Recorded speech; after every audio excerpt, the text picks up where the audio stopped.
Every how are you all. तो आज मैंने अपने स्पेशल जो हमारे वीवीआईपी गेस्ट हैं उनको स्पेशली अपने साथ इसलिए बुलाया क्योंकि हमने एक मूवी देखी है इकट्ठी और मुझे वो मूवी बहुत ज़्यादा अच्छी लगी है। लेकिन उस मूवी को एडवोकेट करने के बजाय हम उस टॉपिक को एक्चुअली डिस्कस करना चाहते हैं। मूवी का क्या नाम है? थप्पड़। और वो किस चीज़ पे बेस्ड थी? डोमेस्टिक वायलेंस और लोगों के अंदर जो इनकम्पैटिबिलिटीज होती है। डोमेस्टिक वायलेंस पे बहुत सारी मूवीज़ बनी हुई हैं, कोई अनोखी मूवी नहीं है कि पहली बार बनी है, लेकिन इस मूवी में जो पर्सपेक्टिव शो किया वो बहुत आला था। बता ओके, मूवी का अच्छा, मूवी का बैकग्राउंड ये है कि एक आदमी है, वो अपनी बड़ी हैप्पी फैमिली है उसकी, सब कुछ टिप टॉप जा रहा है, आदमी अपनी औरत को थप्पड़ मार देता है और उसके बाद बजाय उसकी वो औरत और उसके इर्द गिर्द वो पूरी सोसाइटी जो है वो उस औरत के साथ सिंपैथीज नहीं रखती, बल्कि वो उसको कहती है कि तुम कॉम्प्रोमाइज करो क्योंकि थप्पड़ क्या है, फलाने लोग माइंड कर जाएंगे, फलाना क्या कहेगा, फलाना मेन क्या। इंपॉर्टेंट बात ये है कि कॉम्प्रोमाइज करो क्यों? क्योंकि बस एक थप्पड़ ही तो था। मेन बात इंपॉर्टेंट ये है कि आप अपनी फैमिली को मजबूत रखो, क्योंकि कोई बात नहीं, मूव ऑन करो। कोशिश किया वो ये है कि औरत को क्यों कहा जाता है कि मूव ऑन करो, और उसको क्यों कहा जाता है कि बस ठीक है जो हुआ भूल जाओ, एज इफ आपकी कोई फीलिंग्स नहीं है, आप बिल्कुल आपको तकलीफ नहीं होती, आप इजीली मूव ऑन कर सकते हो क्योंकि सारी की सारी जिम्मेदारी सिर्फ आपकी है। पहली बात तो ये कि ये सोसाइटी का सबसे बड़ा मसला यही है ना कि हमने औरत को लिबरेट करना सिखाया ही नहीं, क्योंकि हमारे नज़दीक जो लिबरेट आज़ाद औरत होती है, सेल्फ मेड औरत होती है, वो या तो माजरत के साथ कोई तवाइफ होती है या तो वो कोई एक बैड ईवल कैरेक्टर होता है। इन हमारे इतने सारे ड्रामाज हैं, आपने किसी एक ड्रामा में भी कभी कोई एम्पावर्ड औरत नहीं देखी होगी। अगर कोई एम्पावर्ड औरत होगी तो या वो डिवोर्सी होगी या वो कुछ ऐसी होगी, वो कोई ऐसी चीज़ होगी कि वो ईवल कैरेक्टर होगी। ये इस इंडो पाक सब कॉन्टिनेंट और कुछ इलाकों मतलब अरब में भी कुछ जगहों पे जो औरत घर से बाहर निकल रही है, जो जॉब कर रही है, या जो औरत अपना एम्बिशन परसू कर रही है, एक्सेप्ट ऑफ डॉक्टर, टीचर और व्हाटएवर जो भी, तो उस औरत को बुरा समझा जाए, या फिर अगर वो अपने कैरियर को या अपनी किसी भी पैशन को प्रायोरिटी दे रही है अपनी फैमिली, तो इसका मतलब है वो एक गलत बुरी काम कर रहा है, या बुरी औरत है, वो एक गलत काम कर रही है।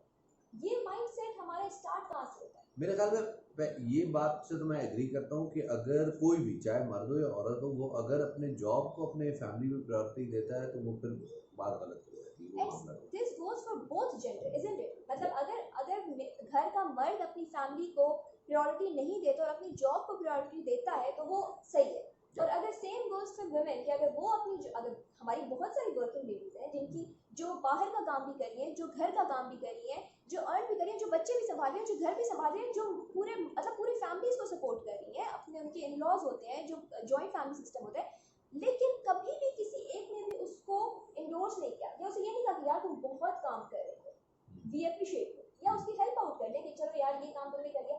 क्यों इतनी जेंडर डिस्क्रिमिनेशन? ये बिल्कुल ऐसे ही है कि जेंडर डिस्क्रिमिनेशन क्या है। पहले तो आप माशरे को बताया ना कि जेंडर डिस्क्रिमिनेशन होता है। इस माशरे में औरत की आज़ादी की बात करना या जेंडर डिस्क्रिमिनेशन की बात करना या औरत के हकूक़ के हक तलफी की बात करना या किसी कुछ घरानों में तो डोमेस्टिक वायलेंस के अगेंस्ट बात करना बिल्कुल ऐसे ही है कि जैसे किसी आदमी ने कभी माल्टा नहीं खाया और आप उसे कहें कि बेटा माल्टा खाया करो, उसमें विटामिन सी होता है, इसका जायका बड़ा तुर्श होता है, बड़ा मीठा होता है, ऑरेंज कलर का होता है, लेकिन उसको पता ही नहीं कि माल्टा किस कलर ये होता क्या चीज़। तो आप उसे लाख समझाते हैं, ना आप उसके टेस्ट बड्स डेवलप कर सकते हैं, ना आप उस शख्स को समझा सकते हैं कि what are we trying to start करना चाहिए। मतलब जो हमारी अभी मदर्स हैं वो अभी से अपने बच्चों को, अपने बेटे अपनी बेटी दोनों को, माओ पे नहीं है ये सोसाइटी का एक पूरा मसला। मैं मिसाल की बात करता हूँ, अगर माएँ, मतलब मैं ऐसे दर्जनों बच्चों को शायद मेरे अपने दोस्त यारों में जानता हूँ जिनकी माएँ बड़ी लिबरल प्रोग्रेसिव बड़ी वो, लेकिन उनका बच्चों का मगज जो है वो टिपिकल अखरोट। इसलिए क्योंकि जिस लोगों में उठते बैठते हैं या जिस किस्म के उसके दोस्त सोसाइटी, हैं, जिस किस्म की उसकी सोसाइटी, उसमें एक्सेप्ट ही नहीं किया जा रहा। सबसे पहले मर्दानगी है ना, इस चीज़ में तो आपको प्रेज किया जा रहा है कि भाई यार देख तू जोरू का गुलाम। बहुत ज़्यादा कंडेम करते हैं जो ये कहते हैं कि मैं घर में काम करता हूँ, या मतलब पब्लिकली कोई कितने होंगे जो पब्लिकली इस बात को ऑन करते होंगे कि हाँ हम घर में जाके डिशेस वॉश करते हैं, या फिर हम लॉन्ड्री करते हैं, या फिर हम किसी भी समय अपनी बीवी की मदद करते हैं। अभी आप टिकटॉक जो, ये तो चलो इंस्टाग्राम तो ज़रा पढ़े लिखे लोगों का, टिकटॉक ज़रा आम आदमी का है। तो टिकटॉक पे ऐसी वीडियोस जिनमें लड़की को थप्पड़ मार दिया, 5-5 मिलियन लाइक्स हैं, 5-5 मिलियन लाइक्स हैं। एक लड़की को थप्पड़ मार दिया, उसने आगे जवाब में जो है पलट के गले लगा लिया, समथिंग लाइक एनी। मतलब वो बंदा जो था उसका शोर, वो उसको फर्स्ट डे ही, बस वो नेक्स्ट डे बड़ा आराम से था इस बात पे कि मतलब कुछ हुआ ही नहीं है ना, बस ठीक है एक थप्पड़ ही तो था। उसे एंड तक मूवी में ये नहीं रियलाइज हुआ था कि वो थप्पड़ उसने मार के कुछ गलत भी किया या नहीं। अब इसकी ये बात मर्द की साइकोलॉजी से बड़ी करीब है, क्योंकि मर्दों की साइकोलॉजी ये होती है ना कि अगर आपसे कोई भंड हो गया, कोई ब्लंडर हो गया, तो आप ऐसे पोस्ट करो जैसे कुछ हुआ ही नहीं। अच्छा, ये जॉब्स में तो ये काम, ये जो अप्रोच है ना, ये चल जाती है, क्योंकि अगर आपसे कोई बहुत बड़ा ब्लंडर हो गया, आप मिसाल के तौर पर हम करें जैसे कुछ हुआ ही नहीं, बी नॉर्मल, बिल्कुल कैजुअल हो जाए, बिल्कुल लोग समझेंगे बिल्कुल सब ठीक। तो हमें लगता है कि ये स्ट्रेटजी घर में भी काम करेगी, घर में उल्टा हो जाता है। अब ये ना हमारे घर की तरबियत है, ना हमारे निसाब की तरबियत है, यानी ना हमारी टेक्स्ट। ऐसे ही किया, मैंने मुझे बताया उसने लड़की ने, हाँ, तब जो आमुल जो करेक्टर था, हाँ, उसने ओवर रिएक्ट किया या नहीं किया?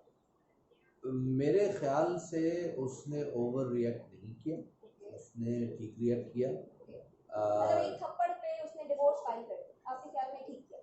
नहीं, एक थप्पड़ पे नहीं किया ना, बेसिकली वो जो बात जहाँ से बिगड़ती है ना, वो वहां से बिगड़ती है कि जब एक औरत, बेसिकली यहाँ पे एक और चीज है, मर्द की साइकोलॉजी को समझे तो अगर आपने मर्द को बताया नहीं कि ये मेरा पैशन था और ये मैंने कॉम्प्रोमाइज कर दिया सिर्फ तुम्हारी मोहब्बत में, नहीं तो क्या मतलब उन मर्दों को समझ नहीं आती क्या? वो आंखें नहीं रखते? एग्जैक्टली नहीं आती, नहीं आती। हम लौंडा पार्टी को समझ नहीं आती, मतलब आप लोगों को दिखाना पड़ता है, बताना पड़ता है। यस, बताना पड़ता है कि भाई ये हमारे एम्बिशंस थे, ये हमारे ड्रीम्स थे, हम इस तरफ जा रहे थे।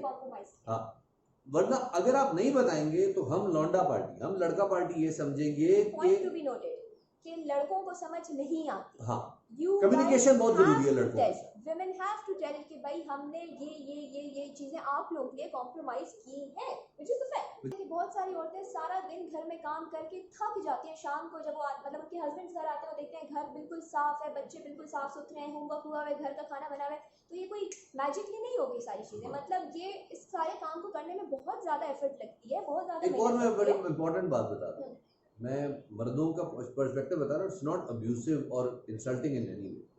लड़कों को हमारी माओ की जानिब से, मैं मतलब नॉट स्पेसिफिकली हमारी माँ, लेकिन ओवरऑल जनरली जो लड़कों की अप्रोच होती है वो यही होती है कि यार ये तो शुक्र है कि हमने इस लड़की के साथ शादी कर ली, तो ये you know she is having all the perks, हम इससे शादी ना करते उसका होता। मतलब लोगों को यही लगता है कि यार इसकी जिंदगी का जो असल मकसद था वो शादी करना था, और ये हमने इसको पर्पस दे दिया इसकी लाइफ। जब भी डिमांड आती है शादी की लड़के की तरफ से या ससुराल की तरफ से, हमें डॉक्टर लड़की चाहिए जो जॉब नहीं करेगी, जो जॉब नहीं करेगी, जो घर आके जॉब नहीं करेगी, अच्छा खूबसूरत होनी चाहिए, घर का उसे सारा काम आना चाहिए, क्योंकि ऑब्वियसली मेडिकल तो एक पीस ऑफ केक है ना, वो तो आपको घर के कामों के साथ सारे के साथ खुद ही आ जाएगा। आप डॉक्टर भी बन जाएंगे, आपको घर का काम भी आएगा, आपको कुकिंग भी आएगी, आपको सिलाई कढ़ाई भी आएगी, और सबसे टॉप पे हम उस पर जॉब नहीं करने देंगे, उस पर वो उफ भी नहीं करेंगे।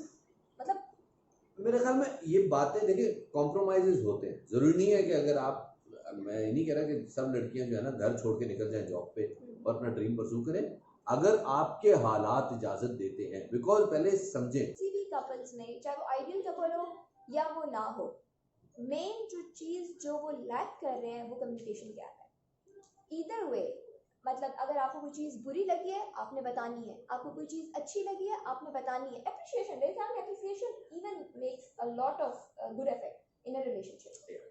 अगर आप किसी की कोई चीज़ जब आप क्रिटिसाइज करते हो, जब आपको कोई चीज़ किसी की बुरी लगती है आप बताते हो, तो सेम वे अगर आपको कोई चीज़ अच्छी लग रही है तब भी आपने बहुत ज़्यादा अप्रिशिएट। लोग क्या कहेंगे, लोग क्या कहेंगे, लोग क्या सोचेंगे, इस बात से ज़्यादा उनको इस बात की फिक्र होती है अपनी बेटी की परेशानी से, या कि बेटी क्या फील करेगी, उस पर क्या गुजरी है, वो इस बात पे ज़्यादा परेशान होते हैं कि हम लोगों को क्या क्या जवाब देंगे और लोग क्या क्या फील करेंगे या कितनी बातें करेंगे। एग्जैक्टली, तो ये कोशिश करें। वैसे तो खैर हम हमारे कहने से आपने अपना मिजाज थोड़ी बदल लेना है, लेकिन कोशिश कर लें, कोशिश में क्या कतरा कतरा दरिया बनाते हैं ना, यू नेवर नो कि हमारी ये एक बात किसके दिल में कितना असर है।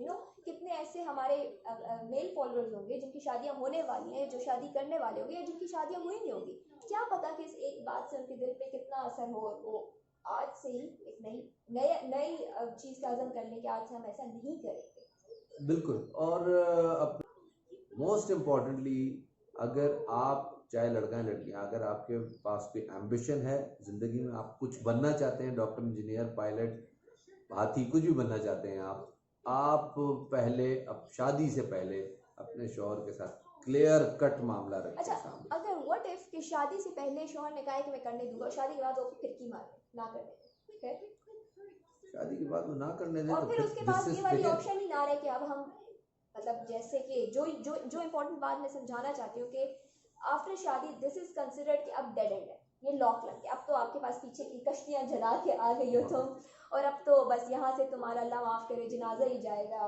This is what we teach to our girls. Yes. तो मेरे ख्याल देखिए, मैरिज क्या है, शादी क्या है? शादी बेसिकली दो ऐसे लोग हैं जिनको एक दूसरे के साथ पहले 2-3 साल खुशी से रहते हैं, फिर बाकी से ज़बरदस्ती रहते हैं। वो ज़बरदस्ती इसलिए रह रहे होते हैं क्योंकि दे आर लीगली बाइंडेड। वो लीगली बाइंडेड होता है, वो जो निकाह नामा होता है ना उसके लिए, तो वो लीगली बाइंडिंग में नहीं, निकाह नामे में लिखवा लें कि वो मेरी बेटी जो है पायलट बनेगी, ऐसी बात ना करें। लेकिन ये ज़रूर रखें कि एक तो जो आपने जो जो कानूनी काम है वो भी करें, लेकिन जो आपका कलामी काम है, जो आप अपनी ज़ुबान देते हैं, अपने वर्ड्स पे भी पूरा रहें, अपने कायम रहें। मैन ऑफ वर्ड्स बने आप। और दूसरी जो बहुत इंपॉर्टेंट बात यहाँ बतानी है कि हम लोगों ने सारी चीज़ें सिर्फ अपनी बेटियों को नहीं समझानी, हमने अपने बेटों को भी बहुत सारी चीज़ें समझानी है। मतलब आज जैसा आप अपने बेटे को तरबियत देंगे, कल को वैसा ही वो अपनी बीवी के साथ बिहेव करेगा, अब मैं आ जाता हूँ, अब मैंने बच्चे। बहुत कर ली लौंडा पार्टी की बुराइयां, अब मैं आता हूँ लड़कियों के ऊपर। ओके, पहली बात तो ये कि मुझे एक बात बताएं कि लड़कियों को कुछ कर लो वो खुश क्यों नहीं होती? यार मेरी बात सुनो, क्यों? ये क्या वजह? लड़कियां बहुत खुश होती हैं, मतलब बल्कि इनफैक्ट लड़कियां तो बहुत छोटी सी बात में खुश हो जाती हैं। अच्छा, आपने उनकी कैसे? जैसे मैं बता रही हूँ, जैसे आप मुझे तो आज तक नहीं समझ आया। जैसे आपने उनकी किसी छोटी सी एफर्ट को अप्रिशिएट किया, हाँ, खुश हो जाएंगी। खुश हो जाएंगी। अच्छा, आपने उनको किसी छोटी सी बात पे उनको, मतलब फॉर एग्जांपल आपको पता हो कि वो इतना कोई बड़ी बात नहीं है, कोई छोटी सी बात है, उसकी गलती आपने मान ली और आप लोगों ने सॉरी कर दिया, हाँ वो खुश हो जाएंगी। हाँ। अच्छा, एक चीज अब मैं बता दूं तमाम लड़कों को, गलती किसी की भी हो, गलती आपकी है। नहीं, ऐसी बिल्कुल बात नहीं है। किसी की दुनिया देखो में मेरी कोई बात, गलती हो, गलती आपकी है। आप पैदा क्यों हुए? देखो मेरी बात सुनो, अगर अच्छी शादी चाहते हैं तो हमेशा सॉरी बोले, और वैसे ही बोल दिया करें। पूछ भी ले बाजू का बेगम कि क्यों, क्या हुआ, क्यों तो सॉरी बोल, कोई नहीं, ऐसी दिल चाह रहा है आज मेरा। देखो मेरी बात ये सुनो, इस मेरी तरह की बात सुनो। तस्बीह ले। बहुत सारे इक्वेशंस में लड़कियां भी सॉरी करती हैं जब उन्हें लगता है कि उनकी गलती है। हाँ। और उन्हें फील होता है कि हाँ भाई यहाँ पे हमने ज्यादती की है। लड़कियां हाँ। तो बहुत आराम से सॉरी करती हैं यार, बहुत आराम से। कब? यार बहुत सारे पेशेंट्स में जब लड़कियों को लगता है कि यार यहाँ पे हाँ हम लोगों ने थोड़ा सा बियॉन्ड द लाइन कर दिया या कुछ। मसलन जब उनका कोरोना पॉजिटिव आ जाए तब उन्हें लगे कि शायद अब सॉरी कर लेना चाहिए। अच्छा, सारे रिश्तेदारों को आखिरी दफा। सॉरी क्या है? सॉरी तो कुछ भी नहीं है। आपको लगता है कि सॉरी से एक चीज सॉल्व, हर बात में मुझे सॉरी करते रहो। Obviously boss can never do sorry, हाँ, boss can never do sorry, देखो boss can never. This is right. देखो हर बार एक ही चीज, एक ही बंदे की गलती तो हो भी नहीं सकती, हो भी नहीं सकती। तो आप उसकी एस्टीम और उसका मोरल जो है ना वो कोलैप्स कर देते हो। इसमें टेक्निक, इसमें टेक्निक ये है कि आप अपना मोरल बूस्ट अप रखने के लिए, अपना मोरल हाई रखने के लिए हैप्पीनेस को अंडरस्टैंड करें। हैप्पीनेस क्या चीज है? अब हैप्पीनेस की बहुत सारे तरीके हैं, वो आपको भी चाहिए है, वो आपके स्पाउस को भी चाहिए, वो है। अब हैप्पीनेस, सॉरी, थैंक यू के अलावा भी उसके बहुत सारे तरीके हैं, बहुत सारे वेंचर्स हैं जहां पे हैप्पीनेस मौजूद है। जैसे किसी बहुत ही छोटी चीज को वो करना, कोई मामूली सी ड्राइव, एक गली के अंदर एक ड्राइव कर लेना, ये भी एक हैप्पीनेस है। कभी सॉरी ही जरूरी नहीं होता। हाँ। कभी कभी एक्सप्रेशन ऑफ सॉरी भी काफी है। अब इस मूवी में जो मेन इंपॉर्टेंट बात थी कि उस बंदे को, अगर चलो लेट्स से उसने सॉरी फिर कहा, आगे तो सॉरी तो मैं तो कह रहा हूँ हैप्पीनेस के एक्सप्लोड, मतलब उसने अगर कह भी दिया हो या ना भी किया हो, इंपॉर्टेंट बात देखो, वो तो अपनी तरफ से लेकर आ गया था ना, जेस्चर उसने कर दिया था ना, उसने ब्रेसलेट लेकर आ गया था, चमकीला चमकता हुआ, but he was not actually sorry. हाँ। he has no feeling of guilt or shame कि उसने कुछ गलत भी किया। he was like अच्छा मैं इसे ये ज्वेलरी का पीस दे दूंगा and she will be all fine। हाँ। तो for that gesture it is important कि आप लोगों को फील भी हो कि आप लोगों ने कुछ गलत किया भी है, वेदर इट्स गर्ल्स और बॉयज। मतलब जब भी आपको, जब तक आप सॉरी दिल से ना करो या आप खुद मान ना रहो कि हाँ मेरी कोई गलती थी भी, तो फिर आप सॉरी कहें या ना कहें, वो जेस्चर इज। आपको हैप्पीनेस को एक्सप्लोर करना चाहिए। वो किचन में साथ खड़े होना भी है। वो अगर आप किचन में साथ खड़े होकर काम नहीं कर सकते, आप सिर्फ काउंटर पे बैठ के बातें कर लें, लेकिन आप कुछ करें। या फिर अगर आप काउंटर पे, आप उस टाइम में बच्चे को संभाल लें, बच्चे को देख लें, या फिर आप उस टाइम में कोई नेक्स्ट काम जो आपको पता हो कि इसके बाद लाइन अप, क्योंकि ऑब्वियसली आप दोनों घर में एक साथ रहते हैं, आपको पता है कि इसके बाद मतलब दोनों चीजें म्यूचुअल कंसेंट या म्यूचुअल अंडरस्टैंडिंग से चलें। Everything, this marriage or this relationship is actually, लेकिन fact of the matter is, ये वो दरिया है, ये दो ऐसे ये वो दरिया है जिसमें दो किनारे साथ साथ तो चलते हैं मगर वो कभी मिलते नहीं। अच्छा इतनी फलसफी बातें करनी तो नहीं है। कहने का मकसद ये है कि मियां बीवी खुश रह सकते हैं अगर वो चाहें तो, और वो नाखुश भी रह सकते हैं अगर वो चाहें तो। अच्छा चले देख लें, मेरी बेगम कह रही है देख।